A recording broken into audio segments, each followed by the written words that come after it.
Marital life का एक बहुत कॉमन क्वेश्चन जो मेरे पास आता है वो है, पति या पत्नी ने मुझे धोखा दे दिया, किसी और इंसान के साथ सेक्सुअल रिलेशन नाजायज़ संबंध बना लिए। अब वो मेरे आगे गिड़गिड़ा रहे हैं, माफ़ी मांग रहे हैं, एक मौका मांग रहे हैं, पर मेरे दिमाग से वो बात नहीं निकल रही। कुछ लोग मौका देने या ना देने के लिए मुझसे प्रश्न करते हैं, मौका दूं या ना दूं। कुछ लोग ये प्रश्न करते हैं, मैंने मौका दे दिया है पर मैं जी नहीं पा रहा हूँ या पा रही हूँ। दिमाग में वही चीज़ घूमती रहती है, मैं उस इंसान का इज्जत नहीं कर पा रहे, प्यार नहीं जाग पा रहा। और कुछ लोग जिन्होंने मौका नहीं दिया वो रिग्रेट में है, क्या मौका दे देना चाहिए था। इसका जवाब आज मैं आपको दूंगा दोस्तों। जब भी कोई मर्डर केस होता है, एक विक्टिम होता है जिसकी जान ले ली जाती है, क्या वो अपने हत्यारे को माफ़ कर देता है? वो कर ही नहीं सकता, क्योंकि अब वो है ही नहीं माफ़ करने को, उसका तो अंत ही हो गया ना।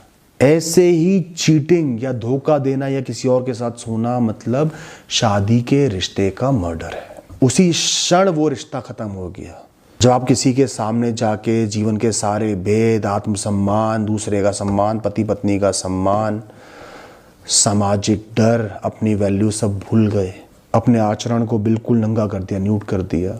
वहीं वो रिश्ता खत्म हो चुका है। खाली डिवोर्स लिखने से, कागज पे साइन करने से नहीं होता। अब रिश्ता जुड़ेगा भी तो एक नया रिश्ता जुड़ रहा है, उसको पुराना समझने की भूल आप नहीं कर सकते। वो बन ही नहीं सकता पुराना। तभी तो ये होता है, मौका दे दिया पर माफ नहीं कर पा रहे, पर वो जुड़ाव नहीं आ पा रहा, वो मोह नहीं आ पा रहा, उनके साथ बात नहीं कर पा रहे, उनसे घिन आने लगती है। निरंतर आपके दिमाग में जब भी वो इंसान खड़ा होगा वो इवेंट घूमता रहेगा और वो कंपैरिजन चलता रहेगा पुराने टाइम का, जब भरोसा था और जो इतना बड़ा भरोसा टूटा है। आप कंफ्यूजन में जीते रहोगे, ये वो इंसान है या वो इंसान है। बहुत से कारण देते लोग। मैं बहाव में बह गया था, बहुत ड्रिंक करी हुई थी, मैं मजबूर था, हस्बैंड से लड़ाई चल रही थी, हस्बैंड ज्यादा टाइम स्पेंड नहीं कर रहा था, उससे लगाव बहुत ज्यादा हो गया था, साथ काम करते थे। कोई रीजन जस्टिफाइड नहीं है दोस्त। चीटिंग करना इतना आसान नहीं होता जितना वो लोग दिखाते हैं जो चीटिंग करते हैं।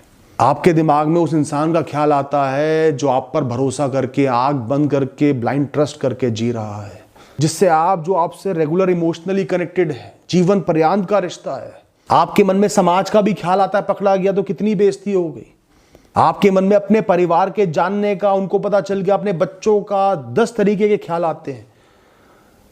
उन सबको हटाकर एक इंसान इस आचरण में पड़ता है। एक बार वो बाउंड्री ब्रीच हो गई ना, गड्ढा तो खुद ही गया है। अब वो जब मर्जी कूद जाएगा। गड्ढा खोदना बहुत मुश्किल था पहली बार, और माफ होने पर तो लोग और चौड़े हो जाते हैं। माफी तो मिल ही गई, वो सारी चीज इवेपोरेट हो गई, खत्म हो गई, पर वो एक्साइटमेंट तो मैंने, मजे तो पूरे ले लिए, वो और इस आचरण में पड़ जाते हैं।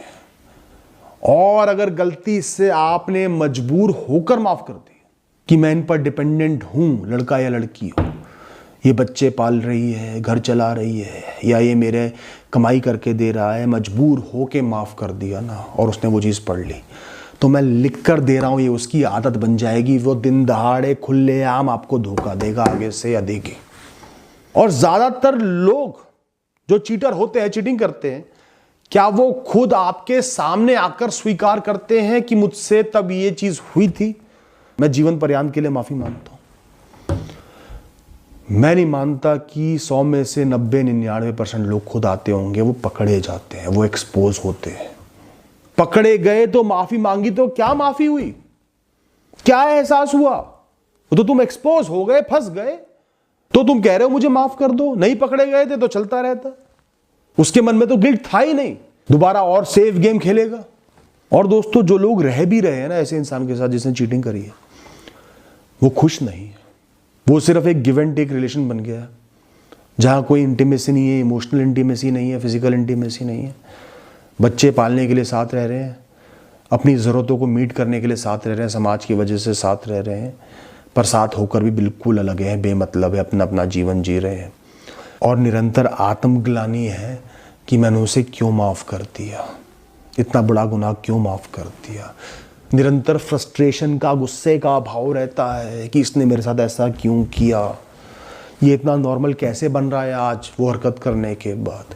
लोग मेंटली सिक हो जाते हैं दोस्तों इस टॉक्सिसिटी को झेलकर। उनका मेंटल लेवल बहुत लो हो जाता है, आत्मसम्मान कम हो जाता है।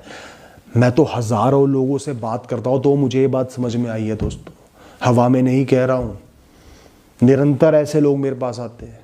और वो लोग भी आते हैं जो चीटिंग करके कैसे बचना है वो मुझसे पूछ रहे होते हैं। उनकी भी मानसिकता समझ में आती है।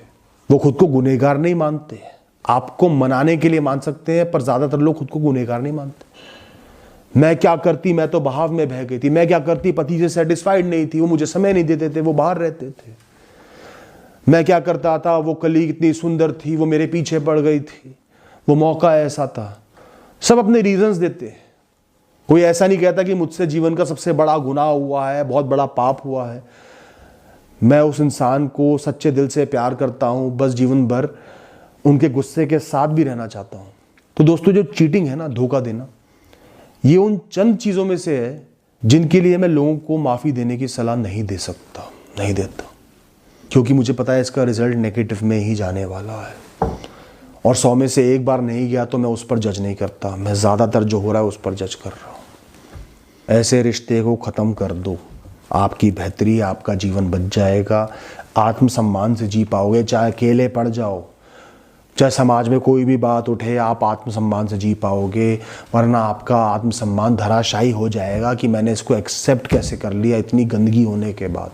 तो अगर किसी से गुनाह हो भी गया, मैं उसको भी ये सलाह देता हूँ कि अब उस दूसरे इंसान को मुक्त करो, अपने गुनाह का एहसास करो। उसका फल यही है कि वो आपसे मुक्त हो जाए, अलग हो जाए, अपना जीवन जी पाए। आप अपने जीवन की नई शुरुआत करो। कोशिश करना कि ये नया जीवन उसूलों से जियो। किसी का जीवन बर्बाद ना करो, किसी को जीते जी ना मार दो, किसी को जिंदा लाश ना बना दो अपनी अय्याशी के लिए, अपने मन के लिए। और प्लीज़ इसे प्यार का रूप ना दें कि पति या पत्नी से प्यार नहीं मिला, वहाँ मुझे प्रेम मिल रहा है। प्लीज़, प्यार और सेक्स एक चीज़ नहीं होती। प्यार और रोमांस एक चीज़ नहीं होती दोस्तों। प्यार नहीं मिला तो उसको एड्रेस कर देना, उस सिचुएशन का हल निकालते ना, हिम्मत करके अलग होते ना। वो हिम्मत तो आई नहीं। लोग कहते मेरे अंदर हिम्मत नहीं थी कि मैं उससे अलग हो जाऊं, डिवोर्स ले लूं, पर तुम्हारे अंदर ये हिम्मत आ गई, उससे 10 गुना ज्यादा हिम्मत आ गई काम करने की, अय्याशी करने की। ये तो हिपोक्रेसी वाली बात हो गई। तुम एक ऑफिस में काम कर रहे हो, वहां से सेटिस्फाइड नहीं हो, तुमने उसका सारा डेटा दूसरी कंपनी को चुरा कर दे दिया, उसको बर्बाद कर दिया। मैं सेटिस्फाइड नहीं था उस जगह से। ठीक है, इमोशनली लगाव हो भी जाता किसी और इंसान से, क्योंकि यहां पर आप बिल्कुल खुश नहीं थे, तो भी आप अपनी मर्यादा में रहते, वासना में नहीं बहते, उस प्रेम को प्लेटोनिक रखते। प्रेम तो भाई बहन में भी होता है ना दोस्तों। प्रेम करने के लिए इंटीमेसी थोड़ी चाहिए होती है। इंटीमेसी के लिए बहाना बना दिया प्रेम का, उनको अपना भाई या बहन बना लेते, सारे मन की बातें उनसे शेयर करते, पर नहीं, आपने वो चूज नहीं करा और ब्लेम डाल रहे हो कि शादी में प्यार नहीं था। मैंने इतनी शराब पी ली थी कि मैं बह गया या बह गई। तो शराब पी के तो इंसान बड़े से बड़ा कांड कर देता है, जुर्म कर देता है, तो क्या सरकार उसे माफ़ कर देती है, कॉन्स्टिट्यूशन उसे माफ़ कर देता है। आपने उस इंसान के साथ शराब पी ही क्यों कि आप लोग आउट ऑफ कंट्रोल हो जाओ? आप लोग अकेले थे ही क्यों, अकेले गए ही क्यों? दोस्तों, मन टेढ़ा कर लो। अगर आपके साथ धोखा हुआ है, चीटिंग हुई है, अपने आप को डिफेंड करो, अपनी आत्मरक्षा करो, उस इंसान से अलग हो, अपने जीवन की नई शुरुआत करो, चाहे जीरो से करनी पड़े, बहुत नुकसान झेलना पड़े, अकेले पड़ना पड़े, पर मैं लिख के दे रहा हूँ, आप वैसे ज़्यादा खुश रहोगे बजाय हर बार जब उस इंसान की शक्ल आपको देखे और आपको आत्मग्लानि हो कि मैंने कॉम्प्रोमाइज़ करा है अपनी मजबूरी में। उस इंसान से घिन आए तो भी उसके साथ रहना पड़े, उससे बहुत बेहतर है जीवन की नई शुरुआत करना। और ये मेरा पर्सनल ओपिनियन है। सबकी अपनी मानसिक स्थिति, अपना जीवन जीने का तरीका है। कई लोगों की लो टॉलरेंस होती है, कई लोगों की हाई टॉलरेंस होती है, कई लोगों की लो ईगो होती है, कई लोगों की हाई ईगो होती है, कई लोग अपने आप को दुनिया का सबसे मजबूर इंसान समझते हैं, उनको ऐसे ट्रेन किया गया होता है। तो सबका अपना अलग जीवन है, अपना अलग विचार है। ये मेरा विचार है, मुझसे पूछोगे तो मैं ये